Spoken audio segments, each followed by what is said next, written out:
नमस्कार, मैं हूं नीलू। लेकिन इस बार पिछले कुछ दिनों में या पिछले कुछ हफ्तों की बात की जाए तो लगातार हमले हिजबुल्लाह की तरफ से किए जा रहे हैं और उसे इजराइल रोक नहीं पा रहा है। आखिर क्या वजह है कि लगातार हिजबुल्लाह इस तरह से बहुत जबरदस्त तरीके से हमला कर रहा है और उसे इजराइल रोक पाने में नाकाम साबित हो रहा है? बातचीत करने के लिए मयंक मेरे साथ जुड़े हुए हैं। अब हिजबुल्लाह जो है वो काफी जबरदस्त तरीके से अटैक कर रहा है इजराइल पर और इजराइल जो है इस हमले को रोक नहीं पा रहा है। उसे बड़ी दिक्कत हो रही है, बड़ी परेशानी हो रही है, लेकिन इजराइल कुछ नहीं कर पा रहा है। देखिए, जो आप बात कर रही हैं इसकी एक बहुत बड़ी वजह सामने आई है। ऐसा बताया जा रहा है कि जो नईम कासिम हैं, हिजबुल्लाह के नए चीफ हैं, इनके बीच में और जो इस्माइल कानी हैं, जो ईरान की कुड्स फोर्स हैं, उनके जो चीफ हैं, इनके बीच में बताया जाता है कि एक खुफिया बैठक हुई। ये कुछ दिनों पहले की बात है, जैसे सोशल मीडिया में चर्चा है। और ये नईम कासिम और इस्माइल कानी के बीच जो मुलाकात हुई, जो बैठक हुई, इसमें एक नई स्ट्रेटजी तय की गई कि इजराइल पे कैसे हमले करना है। और देखिए, अगर हम पिछले 7-8 दिन की बात करें तो हम जो है ना एक नया पैटर्न देख रहे हैं इजराइल पे हमले का।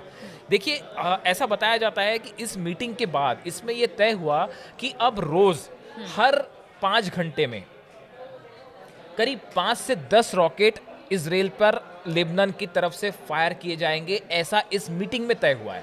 आप देखिए, यही वजह है हाइफा पे लगातार हमले हो रहे हैं, गैलीली में लगातार हमले हो रहे हैं, शिमोना में लगातार हमले हो रहे हैं और ये हमले इजराइल नहीं रोक पा रहा है। अब ये कैसे हो रहा है, ये मैं आपको समझाने की कोशिश करता हूँ।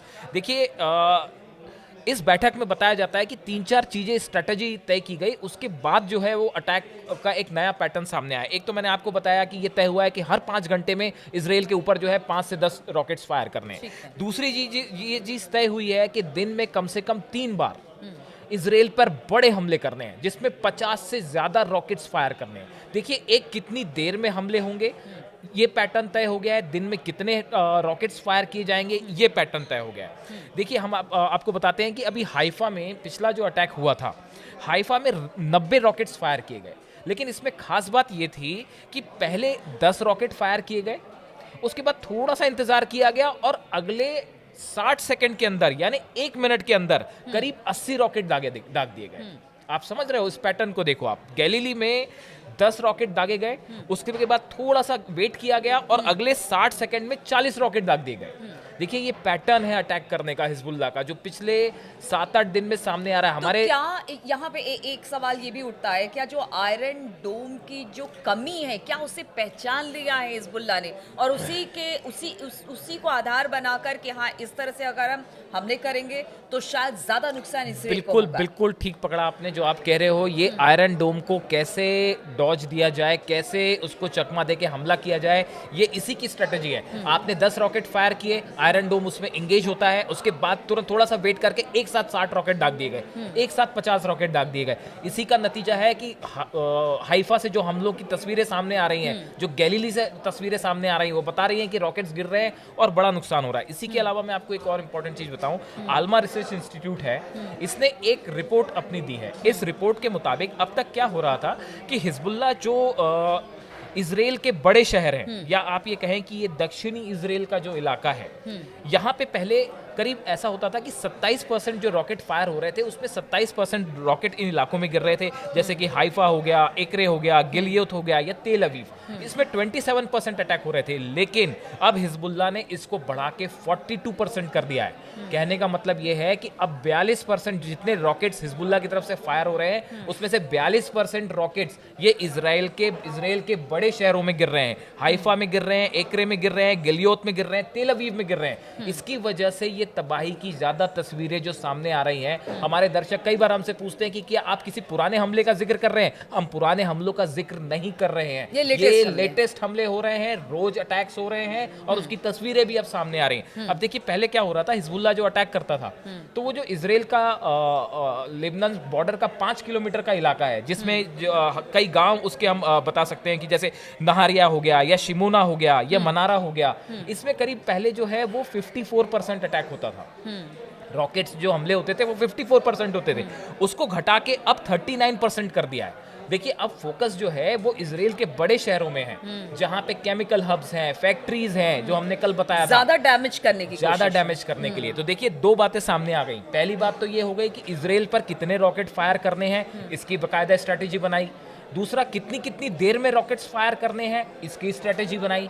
तीसरी स्ट्रेटेजी ये है कि कहां कहां अटैक होना है, बड़े शहरों इसकी स्ट्रेटेजी बनाई गई। देखिए ये 3 फोल्ड स्ट्रेटेजी है। और ये जो बताया जा रहा है कि ये जो नईम कासिम और इस्माइल कानी के बीच में जो मुलाकात हुई, उसके बाद ये जो चीज सामने आ रही है। और दूसरी चीज एक और है जो अक्सर आप जिक्र करती है, ड्रोन अटैक।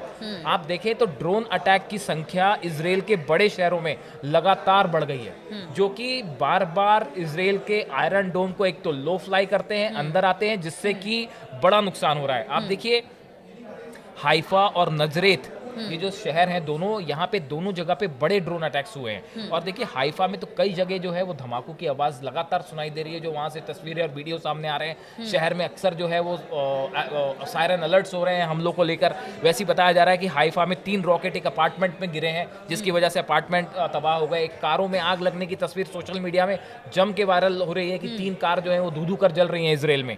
उसी तरह जो है साफेद इलाका है, वहाँ पे एक इमारत की पार्किंग में जो है रॉकेट गिरा है, उसकी तस्वीर भी सामने आई है। वैसे अवितल बेस है इसराइल का, यहाँ पे बताया जा रहा है, ऐसा हिजबुल्लाह ने दावा किया है कि हमने यहाँ पे 6 रॉकेट्स फायर किए और 6 के 6 निशाने पे गिरे। देखिए कहने का कुल मिला के मतलब ये है कि पिछले कुछ 8-10 दिनों में जिस पैटर्न पे हिजबुल्लाह अटैक कर रहा है, वो पैटर्न एकदम नया सामने आ रहा है। और इससे एक बात साफ हो गई है कि इसराइल के खिलाफ जो ईरान की स्ट्रेटजी है अपने प्रॉक्सीज की तरह के तहत लड़ाई को आगे बढ़ाने की, इसराइल को उलझाए रखने की, वो बहुत बुरी तरह से मतलब सफल होती दिखाई दे रही है। मतलब वो ऐसा लग रहा है कि इसराइल वाकई इसमें उलझ के रह गया है। नेतन्याहू को बंकर में छुपना पड़ रहा है, अपने घर के बेसमेंट से काम करना पड़ रहा है इसराइल की। लेकिन इसके बावजूद भी मयंक, अगर नेतन्याहू की बात की जाए, वो पीछे हटने को तैयार नहीं है। हमले तो लगातार इसराइल की तरफ से भी हमने देखा, कई ऐसे शहर हैं जो कि लेबनान के मतलब वहाँ पर निशाना उनको बनाया गया। सीरिया में भी लगातार अटैक हो ही रहा है। इधर अगर गजा की बात की जाए तो यहाँ पर भी बहुत सारी खबरें सुनने को मिली, और पीछे ये खबर भी आई कि जो रसद पहुँचाया जाता, राहत सामग्री पहुँचाई जा रही थी, उसे इसराइल ने रोका है। हालांकि अमेरिका ने उसे कहा है कि देखिए भाई, ऐसा है कि अगर आप यहाँ पर जो राहत सामग्री पहुँचाई जानी है नहीं पहुँचाएंगे, तो आपका शायद जो पीछे से जो बैकअप अमेरिका दे रहा है इसराइल को, यानी हथियार सप्लाई कर रहा है, उस सबको रोकने की बात हो रही है। लेकिन इसके बावजूद भी इसराइल ना अमेरिका की बात मान रहा है, ना अपने डैमेज को देख रहा है, वो सारी चीजों को दरकिनार कर रहा है। देखिए अभी जो है, जो बात आप कह रही हैं, उसका जवाब जो सोशल मीडिया पे जिसकी चर्चाएं हैं, नेतन्याहू को इस बात का इंतजार है कि ट्रंप कब राष्ट्रपति बनते हैं, कब शपथ लेते हैं। नेतन्याहू इस बात के इंतजार में है कि कब ट्रंप शपथ लेते हैं, और उसके बाद जो है क्या नेतन्याहू अपने मन मर्जी के मुताबिक उनसे अपने काम करवा पाएंगे। जैसा कि शायद हो सकता है नेतन्याहू और उनके एडवाइजर इस बात का एक असेसमेंट करके रखा उन्होंने कि हम इंतजार करते हैं। देखिए इतने हमले होने के बाद अभी तक नेतन्याहू एक प्रकार की खामोशी बरते हुए हैं, तो ये एक थोड़ा सा इशारा करता है इस तरफ शायद कि वो ट्रंप का उनको इंतजार है। दूसरी चीज देखिए, जो मोहम्मद अफीफ हैं, ये हिजबुल्लाह के प्रवक्ता हैं, इनकी तरफ से एक बयान आया है, ये बड़ा इंटरेस्टिंग है। ये कह रहे हैं कि हिजबुल्लाह जो है वो लंबे युद्ध को तैयार है, हम बॉर्डर और अंदर दोनों जगह लड़ेंगे, हमारे पास काफी हथियार है। 45 दिन के ऑपरेशन के बाद भी इजराइल किसी भी लेबनान के गाँव पर कब्जा तक नहीं कर पाया है। देखिए हिजबुल्लाह ने एक बात साफ कर दी है कि हम जो है वो लंबी लड़ाई के लिए तैयार हैं, और जिस तरह से हमले हो रहे हैं उससे लगता है कि इजराइल और हिजबुल्लाह के बीच ये जो वॉर सिचुएशन है, इसमें अभी इजराइल लंबे समय तक इंगेज रहेगा। और जिसकी आप बात कर रहे हैं, अमेरिका का रुख अब वो ज़्यादा मैटर नहीं करता जब तक ट्रंप एडमिनिस्ट्रेशन पूरा इन कमांड नहीं होता। उसका रुख लेबनान को लेकर क्या होता है, ईरान को लेकर क्या होता है, और जो है वो नेतन्याहू को कितना सपोर्ट ट्रंप करते हैं, इससे ये बात तय करेगी कि इस पूरे इलाके में बात किसी शांति वार्ता की तरफ आगे बढ़ती है या युद्ध जारी रहेगा। बिल्कुल, तो ये बड़ी बात है कि लेबनान में हिजबुल्लाह लगातार दावे कर रहा है कि देखिए हमने अब तक इसराइल को आगे बढ़ने नहीं दिया है। इजरायली सेना जो है वो आगे बढ़ रही है, लेकिन हमने अब तक 1 इंच जमीन पर उसे कब्जा करने नहीं दिया है।